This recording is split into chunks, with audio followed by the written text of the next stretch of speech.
40 അധ്യായം അതിന്റെ 11 വാക്യം നമുക്ക് വായിക്കാം. Book of Isaiah chapter 40 verse 11.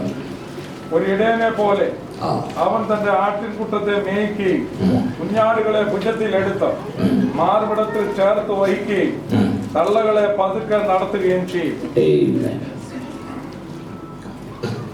ഒരിടയനെ പോലെ അവൻ തന്റെ ആട്ടിൻകൂട്ടത്തെ മേയിച്ച് കുഞ്ഞാടുകളെ ഭുജത്തിലെടുത്തു മാർവിടത്തിൽ ചേർത്ത് വഹിക്കുകയും തള്ളകളെ പതുക്കെ നടത്തുകയും ചെയ്യും. ആമേൻ. ഹല്ലേലൂയ.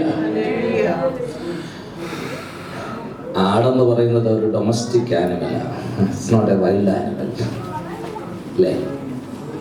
ആട് വൈൽഡ് ആനിമലാണ് അല്ല, ഡൊമസ്റ്റിക് ആണ്. അത് തന്നെ ഒരു പ്രത്യേകതയാണ്. ദൈവസഭയോടുള്ള ബന്ധത്തിൽ വിശ്വാസികളെ ദൈവം ആട്ടിൻകൂട്ടമായിട്ടാണ് കണ്ടിരിക്കുന്നത്. ആണോ? ആണോ? കാട്ടാടായിട്ടല്ല, കുഞ്ഞാടായിട്ടാണ് കണ്ടിരിക്കുന്നത്. അങ്ങനെയാണെങ്കിൽ നമ്മൾ വൈൽഡ് അല്ല, ഡൊമസ്റ്റിക് ആയിരിക്കണം. ഡൊമസ്റ്റിക് എന്ന് പറഞ്ഞാൽ ആടിനെ പേര് വിളിക്കും. ഞങ്ങൾക്ക് ഉണ്ടായിരുന്നു പണ്ട് എരുമയെ പേര് വിളിച്ച എരുമയുടെ പേര് കിക്കിലി എന്നായിരുന്നു. കിക്കിലി എന്ന് വിളിച്ചു കഴിഞ്ഞാൽ ഈ കിക്കിലി എവിടെ നിന്നാലും നീളി കേൾക്കുമ്പോഴായിരുന്നു. ആമേൻ. ഒരു മൃഗത്തിന്, ഒരു എരുമയ്ക്ക് ശബ്ദം തിരിച്ചറിയാൻ അതിന്റെ പേര് മനസ്സിലാകുന്നുണ്ടെങ്കിൽ ഒരാടിനും മനസ്സിലാകും. So God is chosen, is church is A അതിനൊരു ലാം, ഒരു ആടായിട്ടാണ് കണ്ടിരിക്കുന്നത്. പക്ഷേ ഈ ആടിന് ലീഡർഷിപ്പ് ആടല്ല, ഇടയനാണ്. ഉറുമ്പിന് ലീഡർ ആരാ? ഉറുമ്പ. ഏറ്റവും വലിയ മൃഗമാണോ ഉറുമ്പ്? ജീവിയാണ് ഉറുമ്പ്. കൊച്ചൊരു ജീവി. നേടിയാൽ തീർന്നു അവന്റെ കഥ. പുള്ളി ഇങ്ങനെ വാലും പൊക്കി കടിക്കും, ഞാൻ ഇപ്പൊ കടിക്കും കുത്തും എന്നൊക്കെ പറഞ്ഞ് വരുമ്പോ ഇങ്ങനെ ഇങ്ങോട്ട് കൊടുത്താൽ മതി, പുള്ളിയുടെ ഗ്യാസ് തീർന്നു. ഈ ഉറുമ്പിനെ ലീഡ് ചെയ്യുന്ന ആരാ? ലീഡ് ചെയ്യുന്നേ? ഉറുമ്പ. പക്ഷെ ആടിനെ ലീഡ് ചെയ്യുന്ന ആരാ? ഇടയനാ. ഒത്തിരി വ്യത്യാസമുണ്ട്. ഞാൻ കഴിഞ്ഞ ദിവസം ഇങ്ങനെ ഇതിനെപ്പറ്റി ഇങ്ങനെ ചിന്തിച്ചുകൊണ്ടൊക്കെ ഇരുന്നപ്പോഴേ എനിക്ക് പിടി കിട്ടിയേ, ദൈവം എന്തുകൊണ്ടാണ് ഇടയന്മാരെ ആക്കി വെച്ചിരിക്കുന്നത്? ആടിനെ ലീഡ് ചെയ്യാനാ. നമ്മുടെ ഓർഫനേജിന്റെ അടുത്ത് ലക്ഷക്കണക്കിന് രൂപയുടെ വിലയുള്ള ആടുകൾ സന്ധ്യയാകുമ്പോൾ നടന്നു പോകും. സന്ധ്യയാകുമ്പോൾ അങ്ങോട്ടൊന്ന് ചെന്നിരുന്നാൽ നിങ്ങളൊക്കെ വന്നാൽ കാണാം. അതിന്റെ വില മതിക്കണമെന്നുണ്ടെങ്കിൽ ലക്ഷങ്ങൾ കാണും. പക്ഷെങ്കിൽ ഇടയൻ ആ പുറകെ ഒരു ചെറിയ കമ്പുമായിട്ട് പോകുന്ന കണ്ടു കഴിഞ്ഞാൽ ഈ ആടിങ്ങനെ നടന്നു പോകുമ്പോൾ എത്രയോ അച്ചടക്കത്തോടും മര്യാദയോടും ഒക്കെ നടന്നു പോകുന്നറിയാം. കാരണം ഇതിനെ ലീഡ് ചെയ്യുന്ന ആരാ? രാവിലെ മുതൽ ഇതിന്റെ കൂടെ നടക്കുന്ന ഒരു ഇടയനാണ്. ആമേൻ. Praise the Lord. സോ അങ്ങനെയാണെങ്കിൽ വിശുദ്ധ വചനത്തിൽ വ്യക്തമായി കാണുവാൻ കഴിയുന്നത് ഒരു ആട്ടിൻ കൂട്ടത്തിന്റെ ലീഡർഷിപ്പ് ആർക്കുള്ളതാണെന്നറിയോ? ഇടയനുള്ളതാണ്. ആമേൻ. ഈ ഇടയന്റെ കയ്യിൽ നിന്ന് ചാടിപ്പോയി എന്തെങ്കിലും കഴിച്ചു കഴിഞ്ഞാൽ വചനം പറയുന്നുണ്ട്, ഇതിന് വയറ്റിൽ എന്നാ ഉണ്ടാകുന്ന പറയുന്നേ? നോവെടുക്കുമെന്നാണ് പറയുന്നത്. അത് പിന്നെ വേറൊരു വേദനയായിട്ടും മാറും. Price the Lord.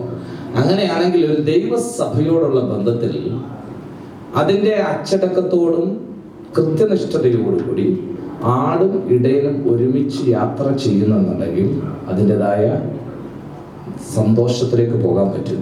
ഈ കൂട്ടം വിട്ട് ഓടിപ്പോകുന്ന ആടിനെ പറ്റി പറയുന്നത് it will be finally end up with whose had wild life. ഇല്ലേ? വന്യമൃഗങ്ങളുടെ കയ്യിലേക്ക് ചെന്നൊരു വഴുത്തുള്ളൂ. അതുകൊണ്ടാണ് വചനത്തിൽ ഈ ആടിനെ പറ്റി പറയുമ്പോൾ ഒരുപാട് ശ്രേഷ്ഠമേറിയ പദവികളും പ്രയോഗങ്ങളും ഒക്കെ ഇതിനകത്ത് കാണാൻ കഴിയുന്നു. വിശുദ്ധ വേദപുസ്തകത്തിൽ നല്ല ഇടയനായ ക്രിസ്തുവിനെ പറ്റി പറയുമ്പോൾ അവൻ ആടുകൾക്ക് വേണ്ടി തന്റെ ജീവനെ കൊടുക്കുന്നു എന്നാണ് പറഞ്ഞിരിക്കുന്നത്. അങ്ങനെയെങ്കിൽ ശ്രേഷ്ഠനായ കഥാവായ യേശു ക്രിസ്തുവിന്റെ ജീവൻ തന്ന് വിലയ്ക്ക് വാങ്ങിയ ഒരാട്ടിൻകൂട്ടമാണ് ഇന്ന് പകൽ ഇവിടെ ആരാധനയ്ക്കായി കൂടി വന്നിരിക്കുന്നത്. ഈ കൂട്ടത്തെ പറ്റി വചനം പറയുന്നത് എങ്ങനെയാണെന്ന് അറിയാമോ? അവൻ ഒരു ഇടയനെ പോലെ അവൻ തന്റെ ആട്ടിൻകൂട്ടത്തെ മേയ്ക്കും, കുഞ്ഞാടുകളെ ഭുജത്തിലെടുത്ത് മാർവിടത്തിൽ ചേർത്ത് വഹിക്കുകയും തള്ളകളെ പതുക്കെ നടത്തുകയും ചെയ്യും. ആമേൻ. ഇസ്രായേൽ ജനത്തിനോടുള്ള ബന്ധത്തിൽ ഇസ്രായേൽ ജനം ദൈവസന്നിധാനത്തിൽ ദൈവത്തെ ആരാധിക്കുവാൻ തക്കവണ്ണം ദൈവം തിരഞ്ഞെടുത്ത ഒരു ആട്ടിൻകൂട്ടമായിരുന്നു. കാലാകാലങ്ങളിൽ ദൈവം അതിന് നല്ല ഇടയന്മാരെ ലീഡർഷിപ്പിലേക്ക് കൊണ്ടുവന്നുവെങ്കിലും ആ ലീഡർഷിപ്പിന്റെ അപര്യാപ്തത അല്ലെങ്കിൽ അവരെ അംഗീകരിക്കുവാൻ കഴിയാഞ്ഞതുകൊണ്ടും അവരിൽ കൂടി പിതാവായ ദൈവം ആഗ്രഹിച്ചതായ ആ പെർഫെക്ഷനിലേക്ക് ജനത്തിന് വരുവാൻ കഴിയാതിരുന്നതായ സാഹചര്യം നന്നായി വിശുദ്ധ വചനത്തിൽ ആമേൻ ഉടനീളം കാണുവാൻ കഴിയും. ശ്രദ്ധിച്ചു നോക്കിക്കേ, ഇവിടെ കാണുവാൻ കഴിയുന്നത് ഇസ്രായേൽ എന്ന് പറയുന്ന ഒരു ആട്ടിൻകൂട്ടം. ഈ ആട്ടിൻകൂട്ടത്തെ പറ്റി നല്ല ഇടയനായ ദൈവത്തിന്റെ ഇഷ്ടം എന്തായിരുന്നു എന്ന് യെരമ്യാ പ്രവാചകന്റെ പുസ്തകത്തിലുണ്ട്. സമയം മുമ്പായിട്ട് പോകുകയാണ്, ഞാൻ വേഗത്തിൽ മുൻപോട്ട് പോയി. യെരമ്യാ പ്രവാചകന്റെ പുസ്തകം 23-ാം അധ്യായം അതിന്റെ 3-4 വാക്യം ഒന്ന് വായിച്ചാൽ. അതിന് മുമ്പായിട്ട് എസെക്കിയേൽ പ്രവചന പുസ്തകം 34-ാം അധ്യായം അതിന്റെ 12-ാം വാക്യം വായിച്ചു. പിന്നീട് എസെക്കിയേൽ പ്രവചനം 34-ാം അധ്യായം അതിന്റെ 12-ാം വാക്യം. Book of Ezekiel chapter 34 verse 12. ഒരു ഇടയൻ ചിതറിപ്പോയിരിക്കുന്ന തന്റെ ആടുകളുടെ ഇടയിൽ ഇരിക്കുന്ന നാളിൽ തന്റെ ആട്ടിൻകൂട്ടത്തെ അന്വേഷിക്കുന്നത് പോലെ ഞാൻ എന്റെ ആടുകളെ അന്വേഷിക്കും. അവ കാറും കറുപ്പുമുള്ള ദിവസത്തിൽ ചിതറിപ്പോയ സകല സ്ഥലങ്ങളിൽ നിന്ന് അവയെ വിടുവിക്കും. ഞാൻ അവയെ ജാതികളുടെ ഇടയിൽ നിന്ന് പുറപ്പെടുവിച്ച് ദേശങ്ങളിൽ നിന്ന് ശേഖരിച്ച് സ്വദേശത്ത് കൊണ്ടുവന്ന് ഇസ്രായേൽ മലകളിലും നദീതീരങ്ങളിലും ദേശത്തിലെ സകല വാസസ്ഥലങ്ങളിലും മേയിക്കും.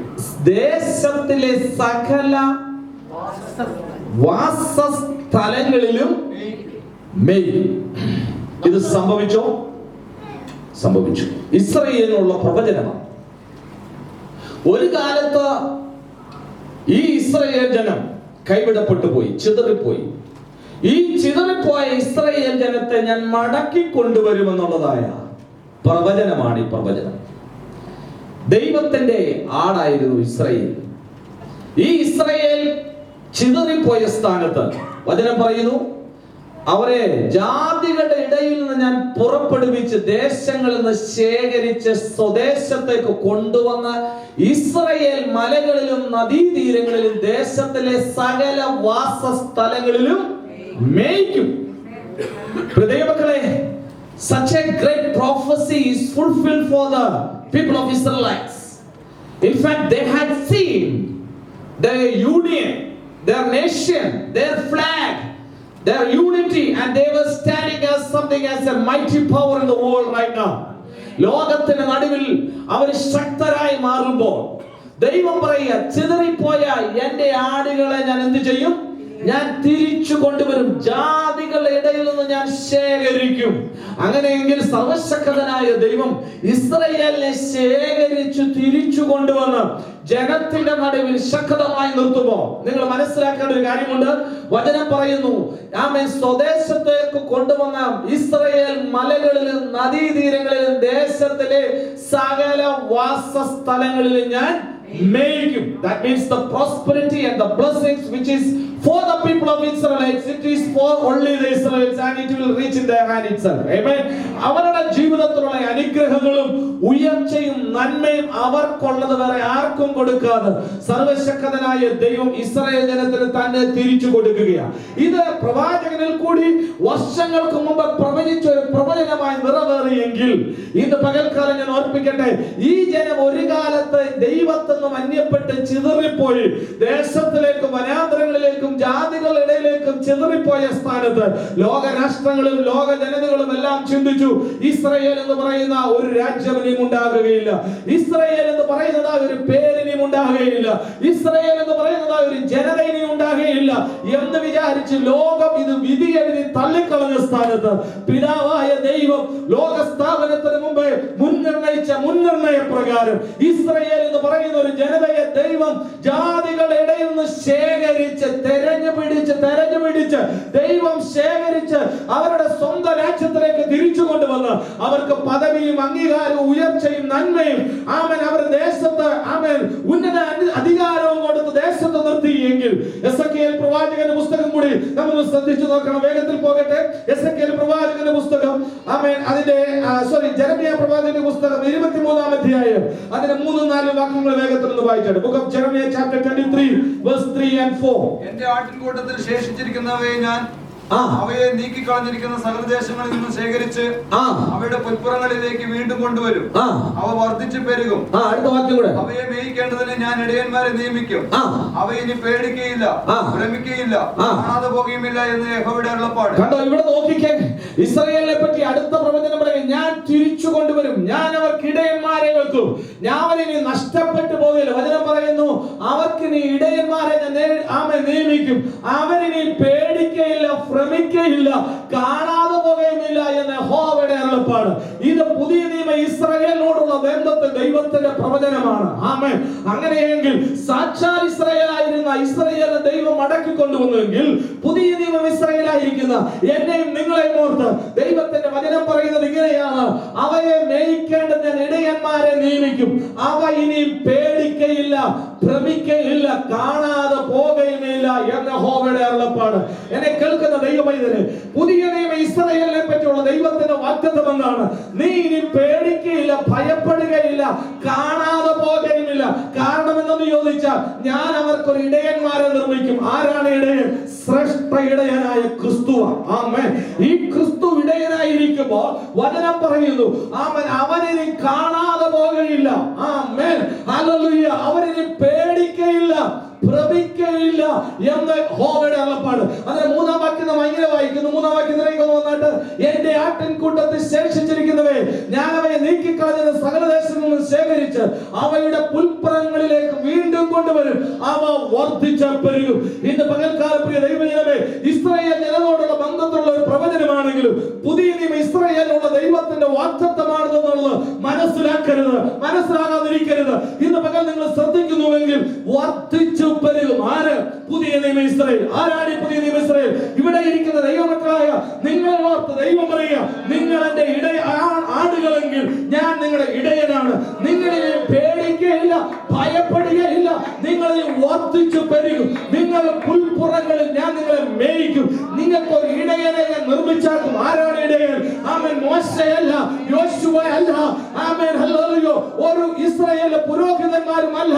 ഇടയനായ ശ്രേഷ്ഠ ഇടയനായ ക്രിസ്തു. ഇങ്ങനെ പറയുന്നു, ആടുകളെ ഇടയനായ ക്രിസ്തു എന്ന് പറയുമ്പോൾ ആ ക്രിസ്തു എന്റെയും നിന്റെ ഇടയനായിരിക്കുമ്പോൾ ഇനി ഭ്രമിക്കുവാൻ കാരണമില്ല. വചനം പറയുന്നത് പേടിക്കേണ്ട കാര്യമില്ല. ആരാണ് ഈ പേടിക്കേണ്ടത്? ഏതിനെയാണ് പേടിക്കേണ്ടത്? മരണമെന്ന് പറയുന്ന പിശാചിനെയാണ് ആമേൻ പേടിക്കേണ്ടിയിരുന്നത്. എന്നാൽ കാൽവരിയുടെ കൊലമരത്തിൽ ക്രിസ്തുവിന്റെ ക്രൂശുമരണത്തോടുകൂടി ആമേൻ മരണത്തിന്റെ മേൽ വിജയം കൊണ്ടാടി ആമേൻ ക്രിസ്തു അതിൽ നിന്ന് ഉയർത്തേണ്ടതെങ്കിൽ ഇന്ന് പകൽക്കാലം ദൈവത്തിൽ ആശ്രയിക്കുന്ന ദൈവമക്കളെ, എനിക്കും നിനക്കും ഒരു വിശ്വാസ ജീവിതത്തിൽ ഉറപ്പുണ്ടായിരിക്കണം. എനിക്കൊരു ഇടയനുണ്ട്, എനിക്കൊരു ഉടയവനുണ്ട്. ഞാൻ ഇനി പേടിക്കാനില്ല. ഞാൻ പേടിക്കേണ്ടത് മരണത്തെയായിരുന്നു. എന്നാൽ എന്റെ യേശു ക്രിസ്തുവിന്റെ ക്രൂശുമരണത്തോടു കൂടി മരണം എന്റെ ജീവിതത്തിൽ നിന്ന് മാറ്റപ്പെട്ടു. എന്റെ ആത്മാവിന്റെ മരണം എന്നിൽ നിന്ന് മാറ്റപ്പെട്ടു.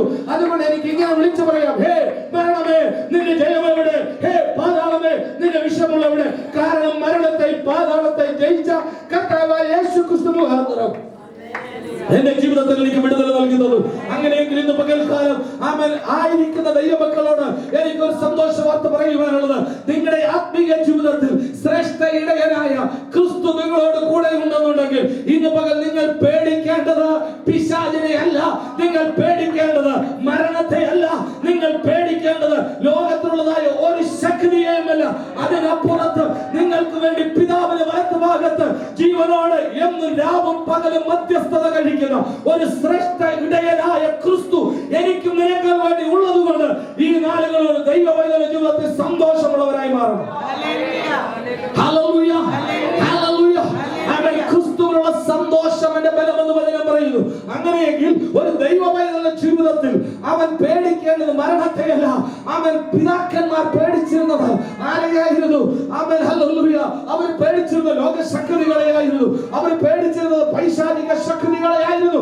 കാരണം മുൻപോട്ട് വിടുകയില്ല എന്ന് പറഞ്ഞുകൊണ്ട് മരണം അതിൻ്റെതായ ശക്തിയോടെ എഴുന്നേറ്റെന്ന് പറയുക, ഞാൻ നിന്നെ വിടുകയില്ല, ഞാൻ നിന്നെ വളർത്തുകയില്ല, നിനക്ക് മുൻപോട്ട് യാത്ര ചെയ്യുവാൻ കഴിയുകയില്ല, എന്റെ മേൽ അധികാരമുണ്ടെന്ന് പറഞ്ഞ് പാപമെന്ന് പറയുന്ന പ്രമാണം മരണത്തിൻ്റെതായ താക്കോലുമായി നിന്റെ മുമ്പിൽ നിൽക്കുമ്പോൾ ഇന്ന് പകൽക്കാലം 2000 പല വർഷങ്ങൾക്ക് മുമ്പ് കാതോടെ കൊലവരുത്ത് നിനക്ക് വേണ്ടി ക്രിസ്തു അറക്കപ്പെട്ടത് നിന്റെ പാപത്തെ നീക്കുക മാത്രമായിരുന്നില്ല, നിനക്ക് മരണമെന്ന് പറയുന്നതായ ആ യോർദാന്റെ വിടുതൽ ദൈവം നിനക്ക് നൽകി തരികയായിരുന്നു. നിന്റെ ജീവിതത്തിൽ ഇതിനെ മറുകര നിന്നെ കൊണ്ടെത്തിക്കുവാൻ ദൈവത്തിന്റെ പദ്ധതിയായിരുന്നു.